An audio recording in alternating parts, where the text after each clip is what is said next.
আচ্ছা, আচ্ছা একটাবার ভাবুন তো আপনি কেন এই পৃথিবীতে এসেছেন? আচ্ছা এই পৃথিবীতে এসে আমাদের কাজটা কি?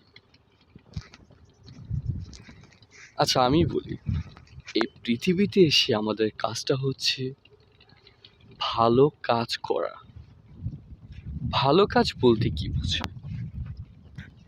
ভালো কাজ বলতে বোঝাচ্ছে আমরা যেই কাজটাই করব সেই কাজটা যেন মানুষের ক্ষতি না করে।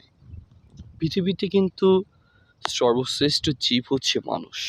আর সেই মানুষকে আমরা মানুষরা ভালোবাসি।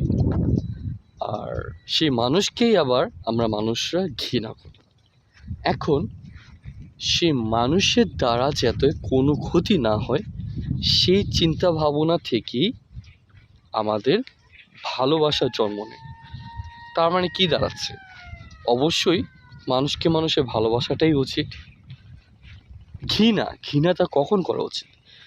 যখন আপনি সেই মানুষটাকে মানুষ হিসেবে পাচ্ছেন না, সে মানুষের মধ্যে কোনো ভুল ত্রুটি রয়েছে, তখনই কিন্তু আমরা ঘৃণা করি। এছাড়া বরঞ্চ আমরা মানুষকে সর্বদা ভালোবাসার চেষ্টা করি।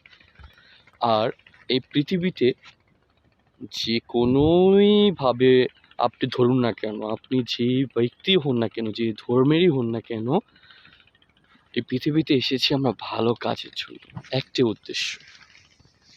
আর আপনি যদি ভালো কাজ না করে এই পৃথিবী থেকে বিদায় নেন, কোনো এক সময় গিয়ে কিন্তু আপনি যেটাকে বলে যে নিজের থেকেও কিন্তু শান্তি পাবেন না, নিজের থেকেও কিন্তু উৎফুল্ল হবেন না। তার কারণ হচ্ছে আপনার ভিতরে কিন্তু রয়েছে একটা আত্মা বা রুহ। সেই রুহটাকে আপনি প্রশান্তি রাখতে হলে সবসময় ভালো কাজের প্রতি ঝুঁকে থাকতে হবে। এখন সেই রুহটাকে যদি আপনি খারাপ কাজের দিকে ঝুঁকিয়ে রাখেন, সেই আত্মাটা কিন্তু কখনোই প্রশান্তি পাবে না। আর সেই রুহটা আপনার সাথে যেমন আপনি বেঁচে থাকা অবস্থায়ও থাকে, আপনি মরে যাওয়ার পরেও কিন্তু সেই রুহটা থেকে যায়।